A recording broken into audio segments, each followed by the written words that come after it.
Hello everyone, and welcome back to another video with Dr. B, the Chemie. So in today's video, what we're going to do is talk about how do you get research with a professor. Now, before we delve into getting research with a professor at the undergraduate level, what I first want to talk about is what is research? What does that entail? So for research, normally as an undergraduate, you'll be in a lab, you'll prepare samples, you'll conduct a few experiments with those samples that you prepare, and it's going to depend heavily on the research group you're with and the mentor you work with, which can be a graduate student or a professor. Now, in these situations, you may have times where you're just going to be preparing a bunch of samples, but over time, as you work more and more in the lab, you may get some more responsibilities and start conducting your own experiments. And that's all part of the research process. And you learn a lot of different techniques while in the lab, such as how to pipette, how to make measurements, depending on what you're measuring. And at the end of the day, this is really nice if you're thinking about, well, going to industry, or you want to go to graduate school. In all cases, there's a huge benefit of doing research because that helps develop your critical thinking skills and your communication skills. For example, if you are doing research and you realize that no matter what you do, the machine is not detecting your sample, you have to figure out an alternative means to make that measurement in order to prove your hypothesis. And that's a really nice thing that you can explain when you go out on your interviews or when you go to graduate school, because you've learned this process of how to overcome an obstacle in your work. Now, the other thing that I want to mention is that professors, when looking for students, want students who are excited about the research in their field. They would much rather take a student who's like, oh, professor, I know that you do all this research in the field of biofuels, and that is the coolest thing ever. I really want to go into biofuels after I graduate and try and find renewable energy. Versus, hey, professor, I know you do some kind of research. I don't really know what it is, but I kind of need research experience. Do you think that maybe you can take me? When you compare those two types of students, it's very clear which individual the professor would want to work with. It's the one who's passionate about the biofuels. And that's a really important thing, because a professor has a finite amount of space and a finite amount of time and resources to allocate to having students in their lab. And so the professor who's going to be making an investment in time and resources, they want to pick an individual who's going to excel and do a great job in the lab. And so that's why the professors are a little particular about which students they have in their labs, because they want students who are going to be productive. And the other thing that you want to be mindful of is timing, of when should you go get research. Should you do it during your first year, sophomore year, junior year, senior year? What's the best time? What are professors looking for? And a lot of the times, the best time for you to try and find research is going to be your first year and your sophomore year. Reason B is because the professor has a sufficient amount of time to work with you, train you on the different techniques and the sample preparation, and now you have 3 or 4 years of doing research, which now allows you to be very productive in the lab. Because and the reason why it takes that much time is because you're also not doing research 24/7. You are an undergraduate. You only have, let's say, 5 to 15 hours a week to allocate to research. So your research is going to be a little bit slower than the graduate students you work with, who are going to be spending most of their time in the lab. And therefore, that's why professors really like having first years or sophomores, because they get so much more time in the lab. And so by the time you graduate, you might even be able to get your name on a paper, or at least go to a conference. If you're a junior, professors are still open to working with you. There's a little bit of a lower amount of time for them to work with you and have you in the lab, train you, and for you to be productive. But if you speak with a professor at the beginning of your junior year, maybe even mid-semester after winter break, you might be able to still find a professor and get a research opportunity. When you get to senior year, that's a lot harder to find a research experience. And the reason B is because senior year, there's just not enough time to train you and get you ready to go to be productive. Additionally, during your senior year, chances are you're not necessarily going to be putting all your energy into research. You're looking for a full-time job. And now the professor has to compete with your time because you're looking to get a full-time job, yet they would like you to do some research and be very productive in the lab. Which is why professors often are not inclined to have seniors to start having a senior in their lab, because there's just not enough time. And it'd be much more productive to take a sophomore or a first-year student. However, if you're at the right age, that's awesome, and you should have an easier time finding a professor. However, you do want to be careful about the way you approach those research opportunities and not mess up those opportunities and get in a group.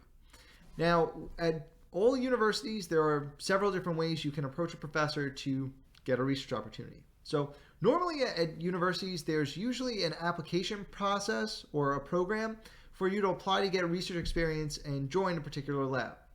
And it depends on the school, but every school usually has an application cycle for a research program. And normally professors will put in calls for research opportunities so that students can apply to those opportunities. Professors would then interview students to identify which students would probably be a good fit in their lab, and they'll take on those students. And normally with those research programs, students might be able to get a stipend or they'll be able to do research for credit. However, if you miss that timing or the application process just doesn't work out, you don't match up with any professors, that's okay. There is the other path where you can actually do a bunch of cold calling, or rather cold emailing to professors to find any professors that might be looking for an undergraduate. So in that case, you can write an email and just express your interest in doing research with a professor. However, when you write that email, you need to be extremely strategic with that email. You need to be that energetic, enthusiastic individual, not the, well, hey professor, I know you do research. I'm looking just to get experience. I don't really care what the research is. I'll just take whatever I can get.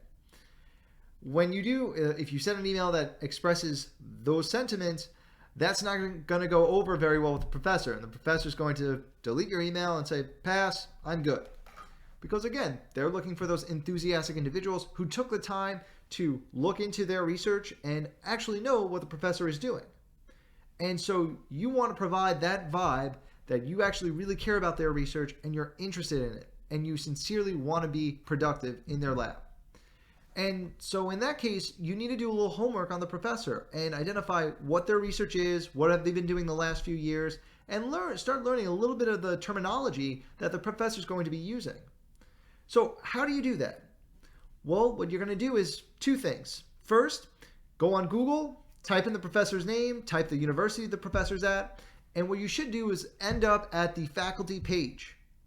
So you find the professor that you want to work with, and on that faculty page, there should be some information about what the professor does. And if you're lucky, you might even find some research articles from the last few years that they've published. And you can now read some of those articles and start putting pieces together on what the professor really does. Now, if you don't understand everything in the research article, don't be alarmed. That's okay. We understand you're new to this and we've been doing research for quite some time. So you may not be familiar with all the terminology. That's okay. We just want you to demonstrate that you've at least taken the time to look into and know what we've been doing, sort of. If you know like the field we're in and you know, let's say the basic ideas, like they work with DNA or they're doing something with biofuels, that'll be good enough and the professor will be content with what you looked into. Now, if you, as you're looking up the professor, you can't find any articles on their faculty page, what you can also do then is go on to Google Scholar. So it's a Google search engine for research articles. So in that case, what you'll type in is it's scholar.google.com. You can then type in the professor. They probably are going to have a Google Scholar profile. And on that profile, you can then look up all these different articles that they've published. And you can arrange it in terms of the year that it was published. So you can have the most recent at the top and less recent further down. And then you can also then click on those different articles, and hopefully some of them, based on what school you're at, will then allow you to access those articles so you can skim through them.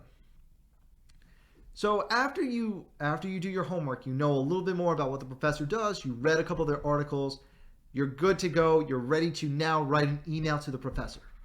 And so one example of an email to demonstrate that you've done some research on the professor, you know what they're doing, and to then try to find an opportunity to work in their lab is something like what I'm about to read. Dear Professor so-and-so, try to use professor and their last name. Afterwards, I'm really interested in your research on gene silencing using nanoparticles. I read a couple of your articles and I thought the high throughput you did to test different nanoparticles was really exciting. I saw that your research is progressing to try and do gene silencing while simultaneously doing gene upregulation.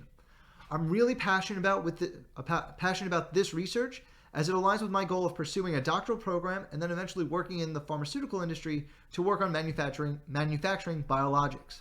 I was wondering if you are looking for any undergraduate research students, as I would love to work in your lab. If you have 15 minutes, I would appreciate the opportunity to speak with you over Zoom to further discuss your research and discuss any potential opportunity you have to work in your lab. I'm available to speak this week, 12 p.m. to 5 p.m. every day, and next week, Monday through Thursday, 9 a.m. to 3 p.m. Please let me know if any of those times work, and I look forward to hearing from you. And so in that email, there were a lot of things that the student did that were really productive and would resonate with the professor. So first, they demonstrated that they read the professor's research and they know what the professor is doing. So that's a huge bonus for the professor. Number two, the student articulated their actual interest in the future. What are their future goals? And that's a really nice piece that the student added in, because now the professor sees, there's common alignment. Like, you're trying to go to graduate school and further yourself in the pharmaceutical field, and I'm doing research in that area. So there's a high level of interest for you to be productive in the lab. So that's another huge benefit for the professor. The next thing the student did was try to find an opportunity to meet with them, and provided times that the student is available to meet with the professor. That's also really important, because now that's reducing the amount of emailing back and forth between the student and the professor. Since you provided times, the professor now knows, oh, hey, the student's available all these times. Great. Let me find a time in my schedule that I'm available. And now I'm going to reply to the student saying, hey, let's meet at 2 p.m. this Thursday. And now you set up the time, and that was a short back and forth. If you have to send multiple back and forths, that reduces the chances that you'll be able to actually connect and meet up, because professors have a lot of things going on, and some of the times our emails get flooded and we lose track of all the emails we have. Now, when you send the email, how long should you wait? What do? Try to give the professor a week to respond. Professors have a very busy schedule, and they get inundated with a lot of emails, especially during the semester. So don't be discouraged if the professor doesn't get back to you immediately, or if they don't even respond in a week. It's okay, it happens. We're not trying to be malicious or blow you off. We just get a lot of emails, and your email probably got buried in our inbox. So don't be alarmed. After a week, once you've let everything go, just follow up with the professor. Just email, hey professor, I know it's been about a week. I just wanted to emphasize that I am really passionate about your research and hoping that you may have an opportunity to do research in your lab. I'd love to talk with you if you have 15 minutes. And here are the times that I'm available if you can meet. And again, you just follow up, and then usually once you send the second email, the professor then says, snap, I forgot to respond the first time around. Okay, let's set up a 15-minute conversation. No problem. I have that. And in that case, that's wonderful. You can move forward. If the professor doesn't reply to the second email, that's okay. You have a choice then. It's depending on the vibe you're getting from the professor. If you really are passionate about their research and you know the professor's not as organized, maybe you need to stop by their office to catch them and be able to set up a time to talk. Great. If you get a sense, this professor's just got a lot of things on their plate, and I don't feel I'll get the attention and learn as much as I really would like to in this research group, then that's okay. Then you can follow up. You can contact another professor and try to get into their group using the same steps that we just talked about. And So if you do your homework on the professor's research field, you're enthusiastic and you're diligent about contacting professors, there's a good chance that you're going to find a research opportunity. And so I wish you the best of luck in the hunt for research, and I'll see you in the next video.